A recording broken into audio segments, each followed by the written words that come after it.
की सियासत में उथल पुथल का दौर जारी है। लगातार कांग्रेस में एक के बाद एक तगड़े झटके भी लग रहे हैं।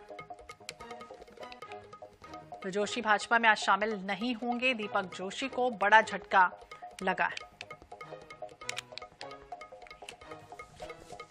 तो लगातार कांग्रेस के कद्दावर नेता भाजपा का दामन थाम रहे हैं। सुरेश पचौरी के बाद अब दीपक जोशी, अरुणोदय चौबे और शिवदयाल बागरी के बीजेपी में शामिल होने की खबर सियासी हलकों में तैर रही है।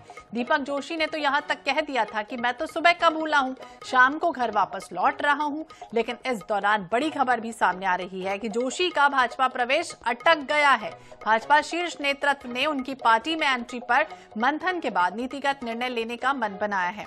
दरअसल जिस तरह से दीपक जोशी ने भाजपा का साथ छोड़ा था, एक बड़ा वर्ग उसे नजरअंदाज करने के लिए तैयार ही नहीं है। यानी सीधे तौर पर कमलनाथ, नकुलनाथ के बाद दीपक जोशी को भी भाजपा से बड़ा झटका मिल गया।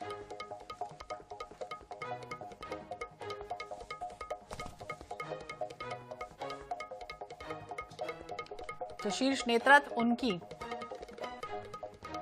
मानने को तैयार नहीं है। अहम खबर है मध्य प्रदेश की सियासत से, जहां उथल पुथल का दौर जारी है।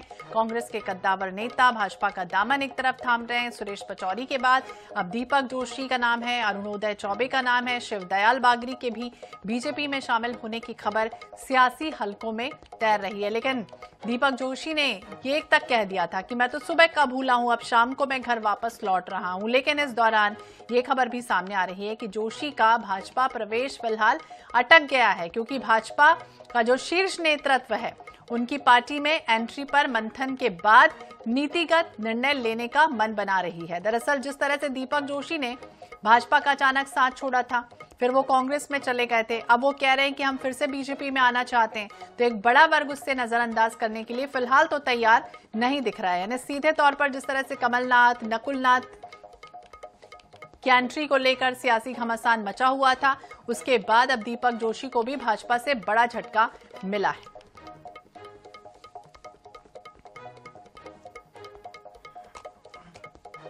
वरिष्ठ कांग्रेस नेता के मिश्रा जी हमारे साथ जुड़ के उनसे बातचीत करेंगे। मिश्रा जी, स्वागत है आपका NH 24/7 पर। और मिश्रा जी, जिस तरह से दीपक जोशी के बारे में कहा जा रहा है कि वो बीजेपी में शामिल होना चाह रहे थे, लेकिन फिलहाल नेतृत्व उन्हें लेने को तैयार नहीं है, क्या समझे, बार बार ये क्या हो रहा है? देखिए, मुझे ऐसा लग रहा है कि जिस नफरत के भाव से दीपक जोशी जी कांग्रेस पार्टी में आए थे और जिन शब्दों का उन्होंने भाजपा के कतिपय नेताओं के खिलाफ इस्तेमाल किया था, तो मुझे भी नहीं लगता है कि वो भारतीय जनता पार्टी में जाएंगे। भारतीय जनता पार्टी ने उन्हें डैमेज करने के लिए एक सुनियोजित साजिश के तहत यह अफवाह फैलाई है, उससे ज्यादा कुछ भी नहीं है। तो ये अफवाह है, लेकिन जिस तरह से भी हम हाल ही में बात करें, सुरेश पचौरी का नाम आ गया और गजेंद्र सिंह राजू खेड़ी हो या तमाम वो दिग्गज नेता हो, संजय शुक्ला हो, विशाल पटेल जैसे तमाम दिग्गज नेता, और अचानक प्रवेश कर जाते हैं बीजेपी में। देखिए, जिन्हें जाना है उन्हें तो कोई रोक नहीं सकता है। बात विचारधारा की है। जिन लोगों ने विचारधारा का समर्थन किया है, पार्टी का नहीं, वो लोग विचारधारा के साथ रहेंगे, और जो पार्टी के साथ लाभ हानि को दृष्टिगत रखते हुए रहते हैं वो कभी भी आ जा सकते हैं, और उनसे कोई हमें गुरेज भी नहीं है। ठीक है, बीजेपी के प्रवक्ता नेहा बग्गा जी भी हमारे साथ जुड़ गए। नेहा जी, स्वागत है आपका NH 24/7 पर। और जिस तरह से दीपक जोशी के बारे में कहा जा रहा है कि वो तो बीजेपी में जाना चाहते हैं, लेकिन फिलहाल नेतृत्व तैयार नहीं हो पा रहा उन्हें लेने के लिए, क्या कहेंगी?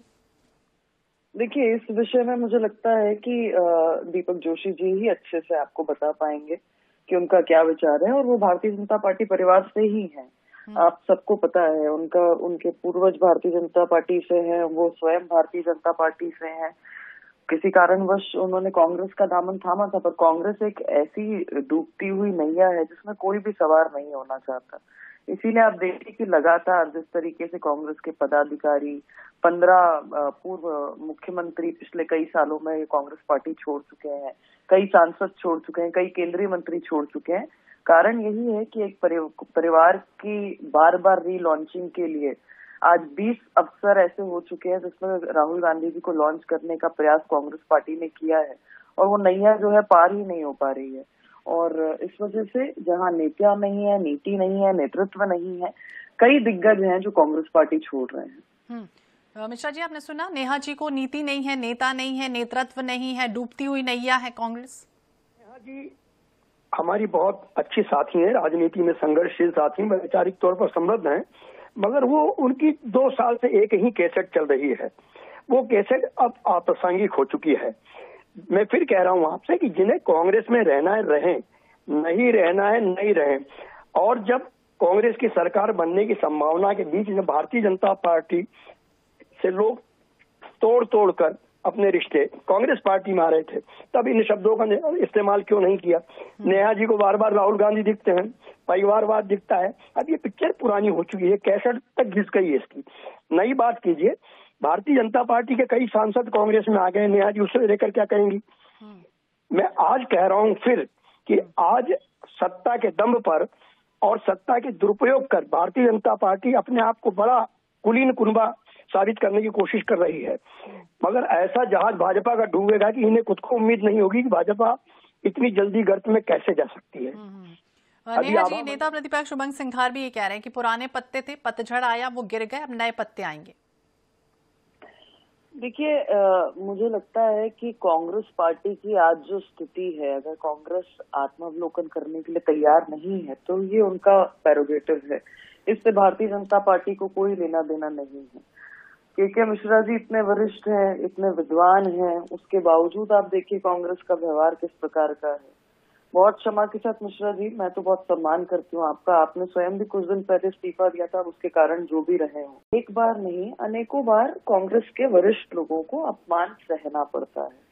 एक कार्यकर्ता जो झंडा उठाता है, जो दरी लगाता है, बार बार अगर एक ही व्यक्ति की रीलॉन्चिंग के लिए बाकी सबको दरकिनार किया जाएगा तो ये स्थितियां बनेंगी और ये बन रही हैं। तो स्थितियां बन रही हैं और बनेंगी, और क्या बनती हैं आने वाले समय में देखना होगा। बहुत बहुत शुक्रिया मिश्रा जी, नेहा जी बातचीत करने के लिए।